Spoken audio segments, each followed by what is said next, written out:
3 drones are closing in on a US Navy destroyer from different directions. Normally, you'd hear alarms. Missiles would be, explosions would follow.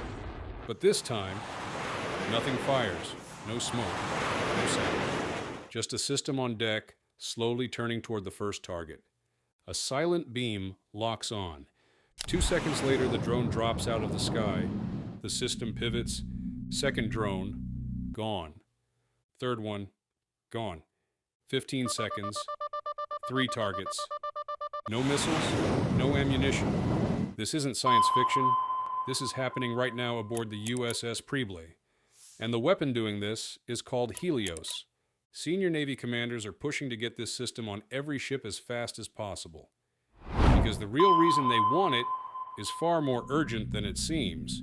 Exactly the engine and not necessarily damage anything else. So, and that type of precision weapon work is something that you don't really get with conventional weapons because there tends to be more collateral damage. Here's the part most people don't see. Modern warfare isn't about building better missiles anymore. It's about overwhelming defenses with cheaper ones, and that's a serious problem. Because today, a $2,000 commercial drone can threaten a billion-dollar warship. Not because it's advanced, but because it shows up in numbers. Dozens, sometimes hundreds. And here's where things become dangerous. Every time a Navy destroyer shoots one down, it usually fires an interceptor missile. Each one costs close to $900,000.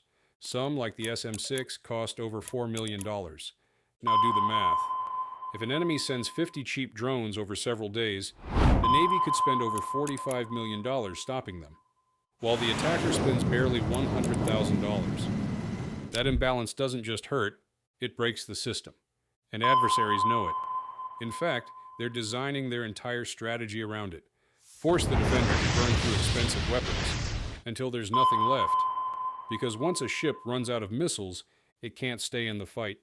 It has to withdraw. And that's exactly the outcome they want. This isn't theoretical.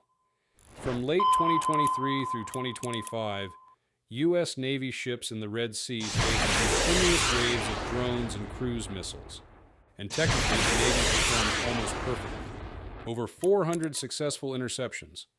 Not a single ship hit. But behind the scenes, something else was happening. Senior commanders were openly frustrated, not because the system failed, but because it was too expensive to sustain. That's the key insight. The Navy is winning tactically, but losing economically. So the real question becomes, what happens when the next wave is bigger? This is where everything starts to change. The system behind that shift is Helios. It stands for High Energy Laser with integrated optical dazzler and surveillance. And unlike traditional weapons, it doesn't fire anything. No projectiles, no explosives, just energy. Helios pulls power directly from the ship's generators and converts it into a concentrated infrared beam. That beam carries intense heat, and when it locks onto a target, it focuses all that energy onto a single critical point, usually something vulnerable. A motor, a fuel system, electronics. Within seconds, that component fails. Small drones drop almost instantly. But here's what really changes everything. There's no travel time. Missiles have to launch, track, and intercept. Light moves at 186,000 miles per second. The moment Helios locks on, it's already hitting the target. There's nothing to dodge, nothing to outrun. But even that isn't the biggest advantage. This is. Helios doesn't run out of ammunition. As long as the ship has power, it can keep firing, again and again. Dozens of targets, potentially far more. And suddenly, the entire cost equation flips. Instead of spending hundreds of thousands per engagement, you're spending just a few dollars in electricity.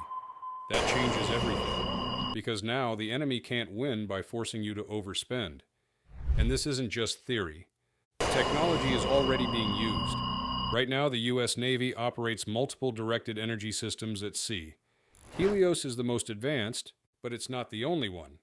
There's also Odin, a lower power laser designed not to destroy targets, but to disable them. It blinds sensors, disrupts surveillance systems, and it's already installed on multiple destroyers. Then there's the Laser Weapon System Demonstrator, a 150 kilowatt prototype. In 2020, it successfully destroyed a drone during a live test in the Gulf of Aden. That was the proof. The technology works in real conditions. And since then, development has accelerated rapidly. In recent testing, Helios successfully engaged and destroyed aerial drones. The Navy even released footage of the system in action. Not as a demonstration, but as a message. This is operational, not experimental. But the real impact isn't just tactical, it's strategic. Modern warships rely on layered defense. Long-range missiles for distant threats, medium-range systems for closer engagement, close-in weapons for last-second protection. Lasers add something entirely new, a continuous response layer, one that doesn't depend on ammunition, and that changes how engagements are managed. Imagine a swarm attack, 15 drones approaching a carrier group. Traditionally, each one might require a missile. That drains resources fast. But with lasers integrated, lower priority threats can be handled instantly, leaving missiles reserved for high-value targets, and that creates a major shift. The enemy can no longer rely on overwhelming defenses with volume, because volume doesn't work against a system that doesn't run out of shots. Instead of targeting ammunition, they now have to deal with power generation. And modern warships generate a lot of it. In fact, the Navy has already started expanding this capability. In 2025, a US aircraft carrier conducted its first laser test on the flight deck. And that's significant, because carriers have enormous power reserves, which means they can support even more powerful laser systems. We're talking about platforms worth over $13 billion, carrying around 5,000 personnel. Adding a system that provides near-limitless defensive capability, without relying on resupply, is a major strategic advantage. But there's still a catch. Laser weapons are powerful, but they're not perfect. And this is where reality comes in. They depend heavily on environmental conditions. Fog can scatter the beam. Rain can absorb energy. Dust, smoke, and sea spray can interfere with targeting. That doesn't make them useless, but it does reduce effectiveness. A target that takes 2 seconds to destroy in clear conditions might take significantly longer in poor weather.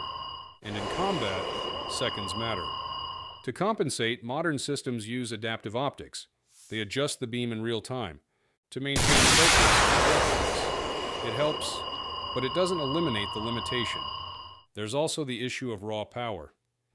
Current 60 kilowatt systems are extremely effective against drones, but more advanced threats, like cruise missiles, are much harder to handle.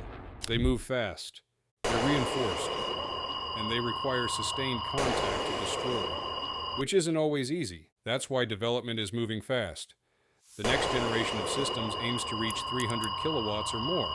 At that level, engaging larger and faster targets becomes far more realistic. And beyond that, the goal is even bigger.